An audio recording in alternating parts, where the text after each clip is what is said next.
아멘. 사랑하고 축복합니다. 오늘은 만몬주의라는 제목으로 함께 말씀을 나누겠습니다. 가로 열고 한번 보시겠습니까? 뭐가 최고입니까? 돈이 최고요. 네. 어찌 보면 이 시대에 대표하는 말인지도 모르겠습니다. 돈이 최고다. 뭐니 해도 머니가 최고다. 그래서 이 만몬주의라는 말이 물질 만능주의를 말합니다. 이 물질이면 모든 걸 다 할 수 있다. 쉽게 말하면 돈이면 뭐든지 할 수 있다. 전 세계에서 가장 살기 좋은 나라가 어딜까요? 많은 사람들이 이야기합니다. 한국이 살기 좋은 나라다. 뭐 가장 살기 좋은 나라인지는 모르겠습니다. 그런데 한국은 살기 좋은 나라다. 단 조건이 하나 있습니다. 뭐만 있으면? 돈만 있으면. 그렇죠? 돈만 있으면 한국은 살기 좋은 나라다. 돈이 없으면 어떻다? 힘들다. 그렇죠? 그만큼 뭐 돈이 얼마나 이 시대에 살아가는데 필요한지 또 필수적인지 뭐 그런 걸 잘 보여줍니다. 오늘은 만몬주의라는 제목으로 말씀을 나눌 텐데요. 지난주에는 사도들이 복음을 전한 후에 그리고 스데반의 순교와 함께 예루살렘에 박해가 떨어지고 그 박해로 인해서 많은 사람들이 흩어지게 되었습니다. 흩어진 사람들이 뭐 했느냐? 그냥 숨어들었느냐? 아니면 박해를 그냥 피했느냐? 그게 아니란 얘기죠. 다니면서 복음을 전했다. 그게 그리스도인의 정체성이라 그랬고, 그들이 그 일을 열심히 감당하는 모습을 보여줬고, 그 중에 대표적인 사람이 누구냐? 빌립이라는 사람을 예로 보여주는 말씀을 우리가 함께 봤습니다. 빌립의 이야기가 계속 이어집니다. 오늘 본문 말씀에 보면 시몬이라는 사람이 한 사람 등장합니다. 이 사람의 직업이 뭐냐? 사람들을 끌어모으는 사람입니다. 요즘으로 말하면 뭐 셀럽 같은 사람일 수도 있고요. 아니면 사이비 종교인 뭐 이렇게 말할까요? 근데 이 사람의 장기가 하나 있습니다. 뭡니까? 마술을 행할 줄 압니다. 뭔가 사람들을 끌어모으는데 마술을 행하면서 사람들을 많이 놀래킵니다. 그래서 스스로 부르기를 뭐라 그러냐? 나는 큰 자다.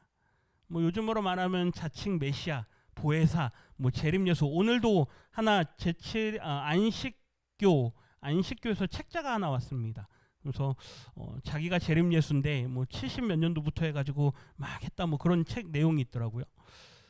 자기가 스스로를 큰 자라라고 말하면서 마술을 행하는 이 시몬이라는 사람이 한 사람 등장합니다. 이 사람이 얼마나 능력이 많으냐. 10절 말씀 다시 한번 읽어봅니다. 낮은 사람부터 높은 사람까지 다 따르며 이르되 이 사람은 크다 일컫는 하나님의 능력이라 하더라. 아멘.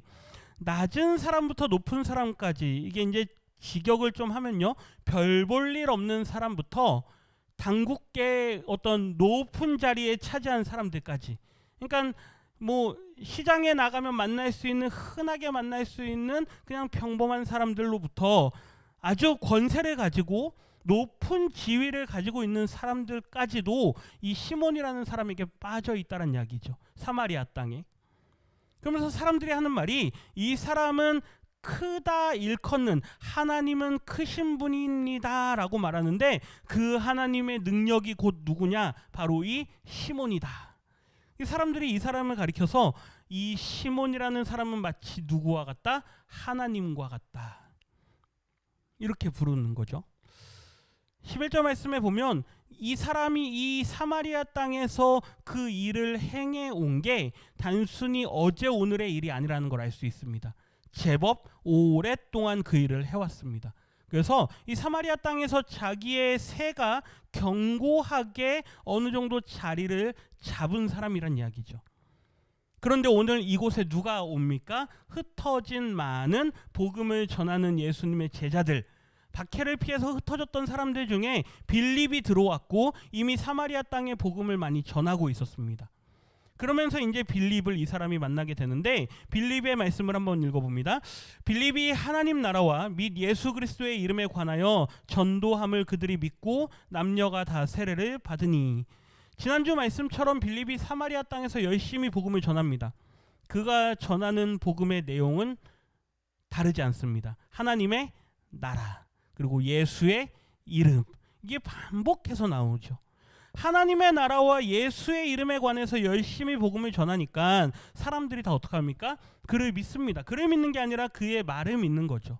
그리고 하나님 나라를 믿고 예수님을 믿고 세례를 받습니다. 지난주 오후 예배 때 저희가 세례에 관한 말씀을 좀 나눴습니다. 세례는 반드시 이것과 함께 해야 됩니다라고 말씀을 드렸습니다. 뭘까요? 회개. 세례를 받으려면 반드시 회개가 뒤따라야 됩니다. 아니요, 나의 회개와 모든 죄사함의 고백이 있어야 세례를 받을 수가 있습니다. 그리고 이제 내가 옛사람은 죽고 이제 세례를 받음으로 새 사람으로 살겠습니다라는 그 고백을 받는 게 세례죠. 근데 누구도 세례를 받았느냐?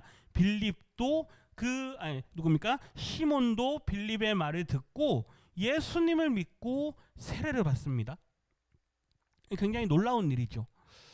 분명히 빌립을 통해서 역사하는 하나님의 역사가 대단히 크고 또 많이, 그리고 또 가시적으로 지난주 난예배 말씀처럼 성령의 역사가, 보이지 않으시는 성령님의 역사가 눈에 보이는 역사로 사람들에게 많이 나타난 걸 볼 수 있습니다.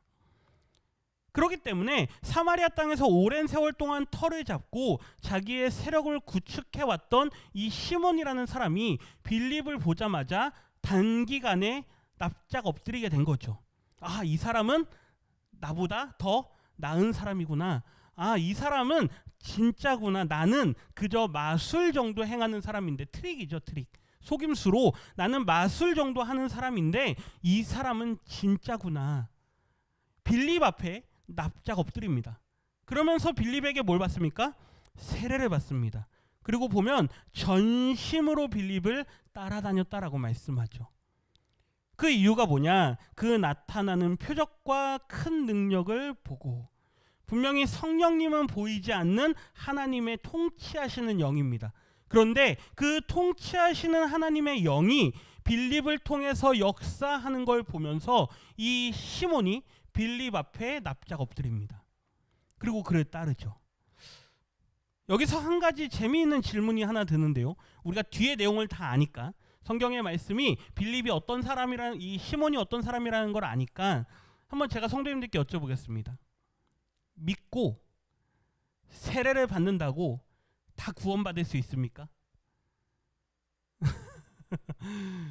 믿고 세례 받으면 구원받습니까?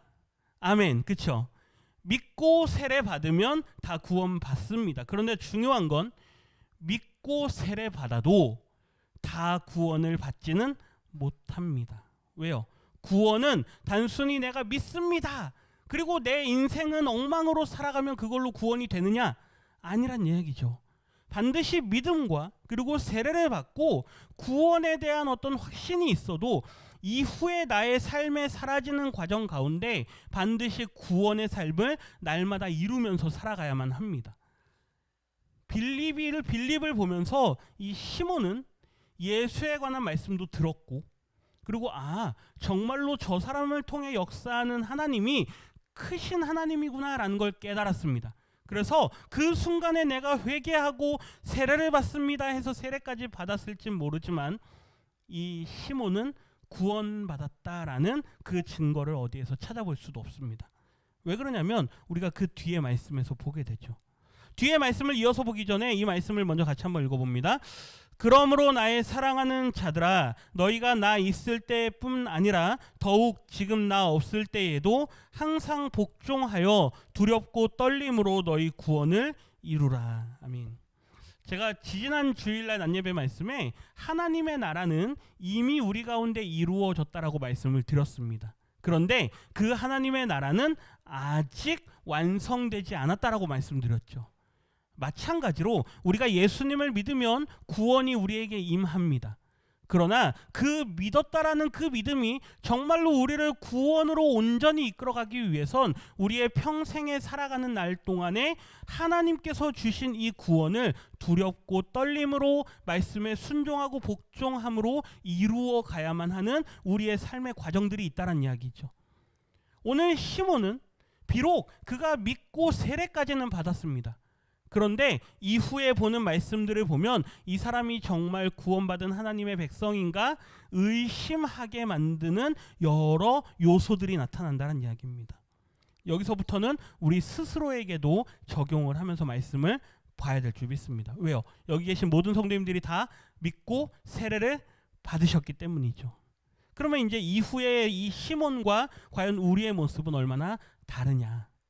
우리 14절 말씀 같이 읽겠습니다. 예루살렘에 있는 사도들이 사마리아도 하나님의 말씀을 받았다 함을 듣고 베드로와 요한을 보내매. 아멘. 많은 흩어진 사람들이 다니면서 사마리아의 복음을 전했습니다. 대표적인 사람이 빌립입니다.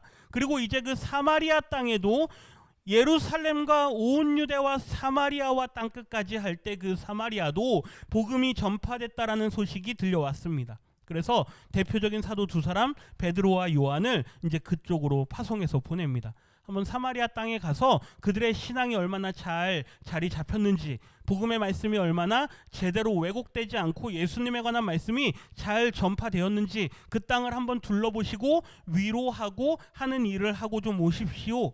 이렇게 청해서 베드로와 요한이 그곳으로 갑니다. 15절 말씀 있습니다. 그들이 내려가서 그들을 위하여 성령 받기를 기도하니. 아멘. 사도들이 와가지고 사마리아 땅에 많은 복음이 전파됐다라는 소식을 듣고 그 사람들의 신앙의 모습과 그들이 받은 예수에 관한 이야기가 정확한지, 그리고 예수님을 통하여서 그들이 성령의 은혜를 받았는지 점검해 보니까 예수님에 관한 복음의 소식은 전파됐는데 그들이 아직 뭐는 받지 않았다. 성령은 받지 않았다. 이런 판단이 서는 거죠. 그래서 사도들이 기도를 합니다. 하나님, 이 믿음의 성도들에게 성령을 부어 주십시오. 16절에 보면 이렇게 이야기하죠. 아직 단 한 사람에게도, 사마리아 땅에 비록 복음이 많이 전파됐고 지난주 말씀처럼 큰 기쁨이 있더라, 온 성에 복음이 전파돼서 기쁨이 있는 그러한 상황임에도 아직 성령이 내리지 않았다. 그렇기 때문에 그들이 성령 주시기를 위해서 기도하는 거죠. 17절 같이 읽습니다. 이에 두 사도가 그들에게 안수하며 성령을 받는지라. 아멘. 분명히 이 사도들에게는, 당시 예수님의 사도들에게는 이러한 어떤 특별한 은사와 능력을 하나님께서 주셨던 것 같습니다. 왜 그럴까요? 교회가 형성되어지는 시기이기 때문에. 그리고 예수님의 12 사도들을 통해서 교회의 질서를 잡아가는 그러한 시기이기 때문에 너가 오늘 죽으리라 하니까 그 사람이 죽는 일이 일어나고, 그렇죠? 그 사람을 잡아 일으키니까 그 사람이 일어나는 그러한 역사가 사도들을 통해서 직접적으로 나타나는 모습을 보았습니다. 그래서 저들에게 성령을 주십시오라고 기도하니까 하나님께서 그들에게 뭘 베푸십니까? 성령의 은혜를 베풀어 주십니다. 이 굉장히 놀라운 일이죠. 18절 말씀 보면 이제 시몬이 다시 등장을 하는데요. 같이 읽어봅니다. 시몬이 사도들의 안수로 성령 받는 것을 보고 돈을 들여. 아멘. 이 시몬이라는 사람이 얼마나 눈치가 빠른 사람인지 알 수 있습니다. 그렇죠?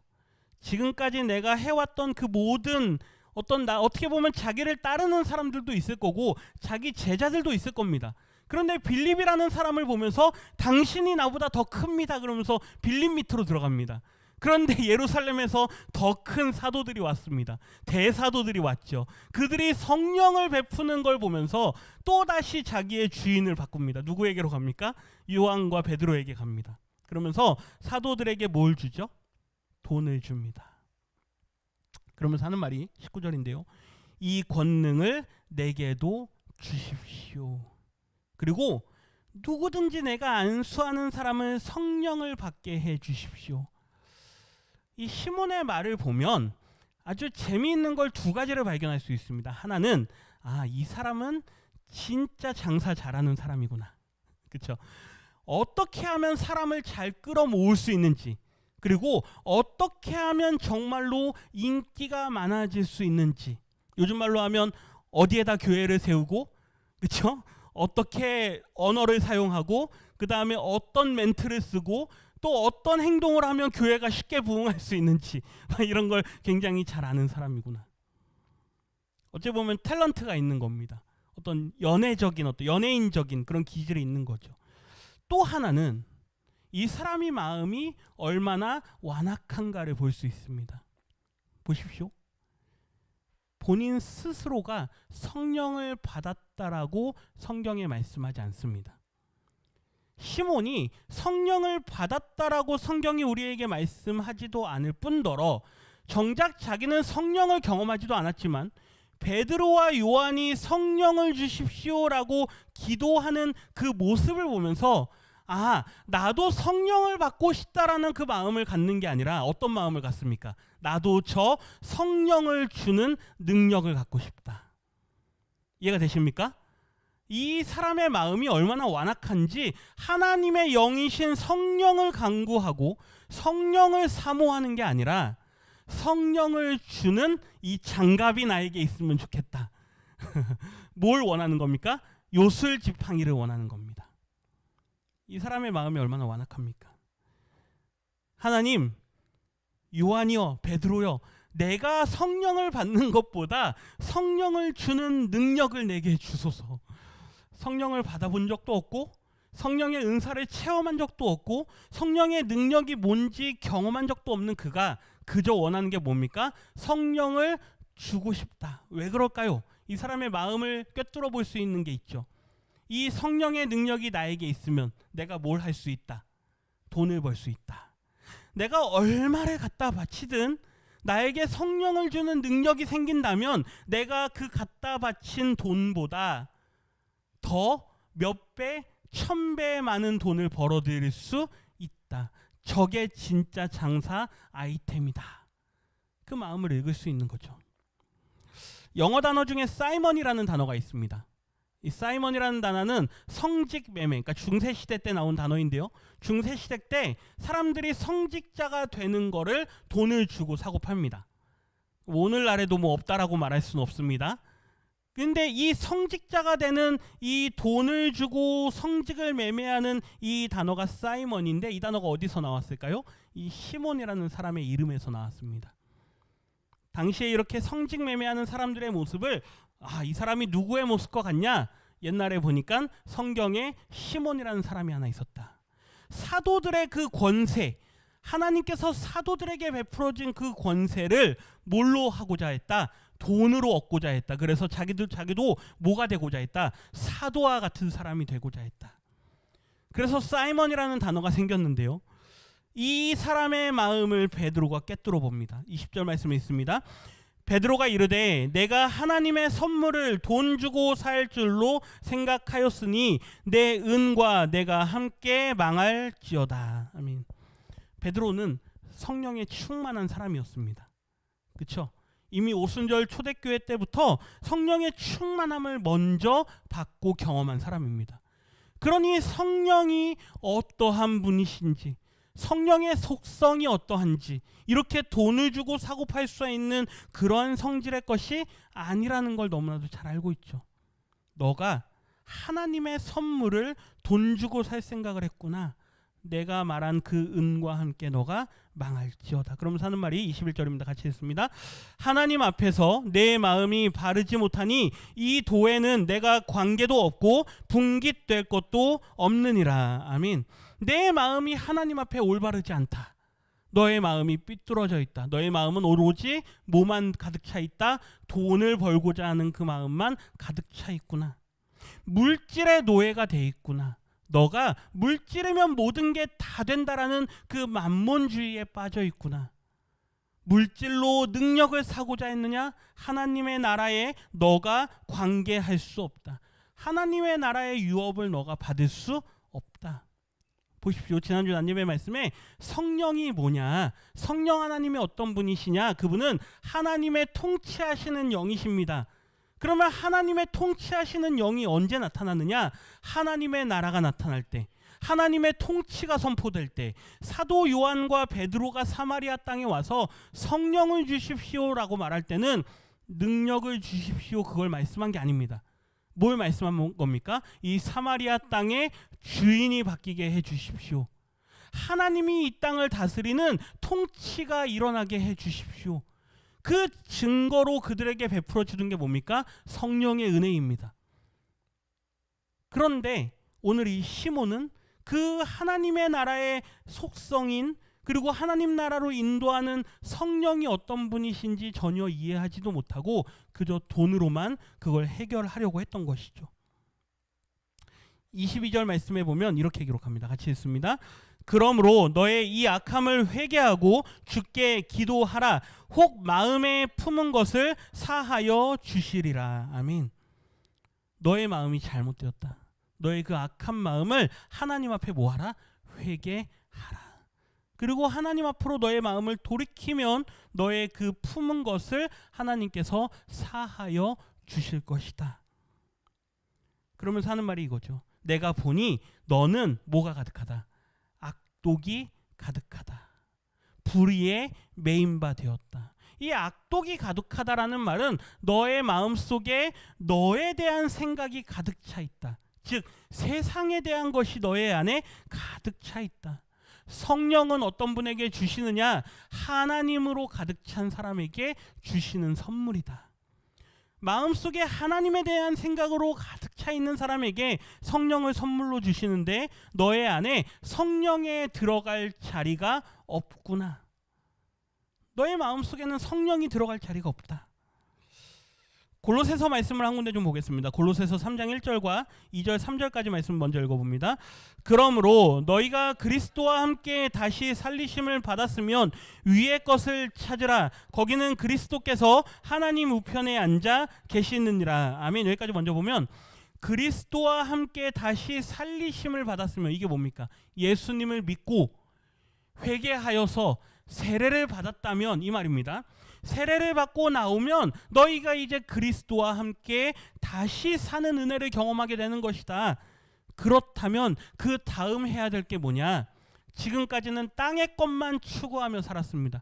육신의 필요, 마치 메추라기를 강구했던 광야 1세대와 같이.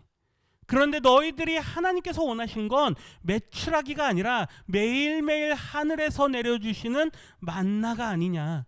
너희들이 추구해야 되는 것은 너희가 그리스도와 함께 다시 살리심을 받았다면 이제 너희들이 매일매일 원해야 되는 것은 하늘에서 내려오는 만나다.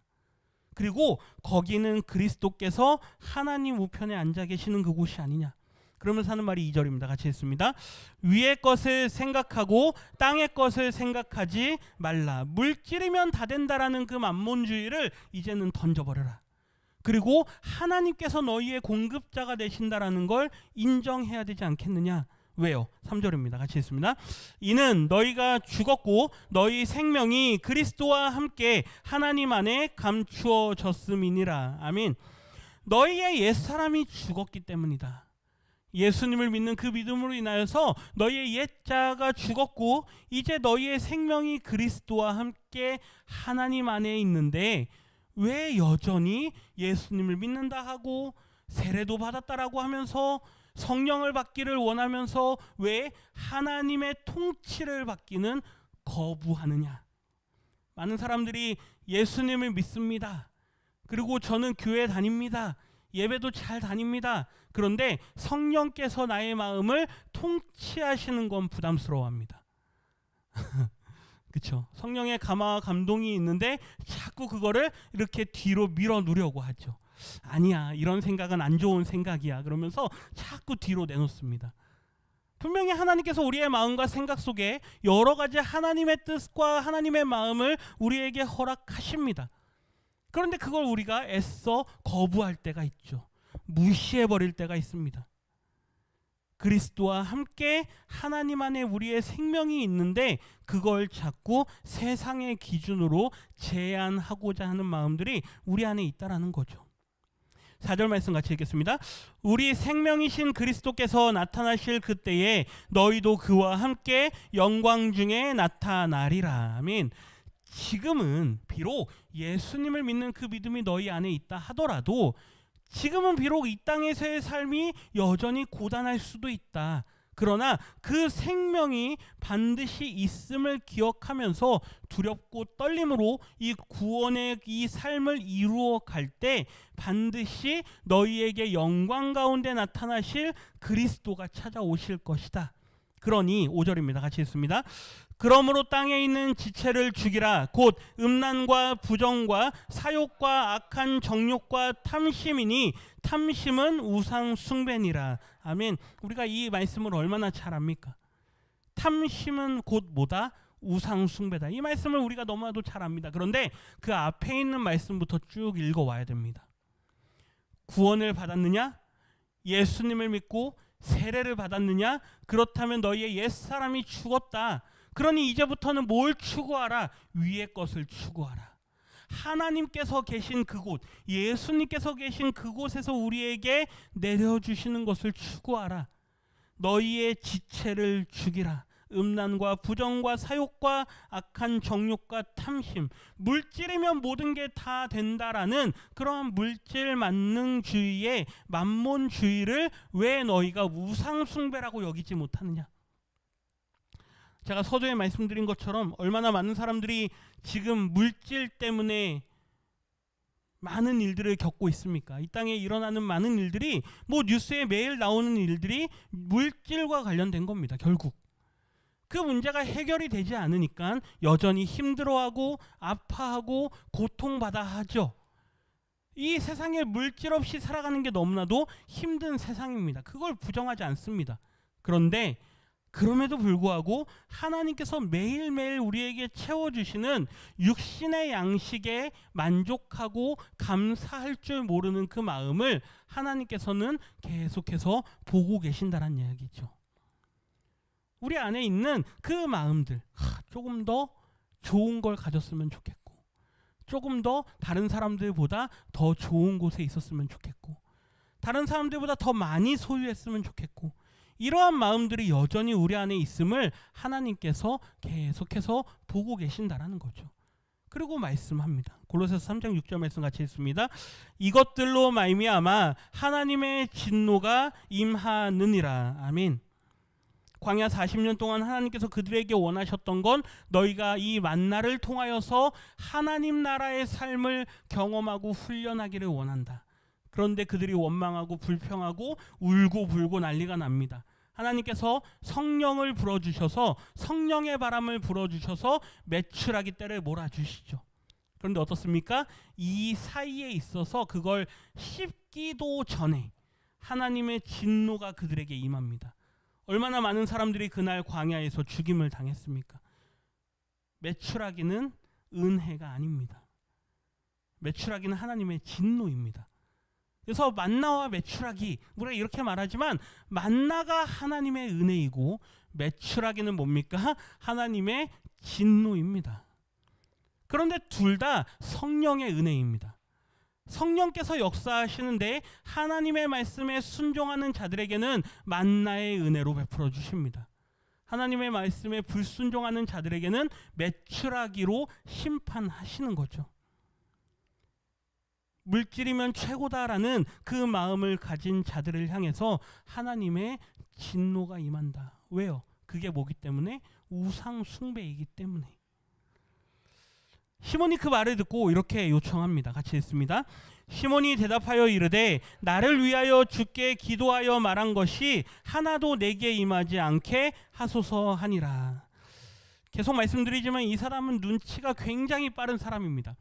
요한과 베드로의 그 말, 너가 그렇게 지금 성령에 대해서 잘못 이해하고 그렇게 말한 것에 대해서 하나님께서 다 듣고 계신다. 하나님께서 심판하실 것이다. 그러니까 그 말에 또 반응합니다.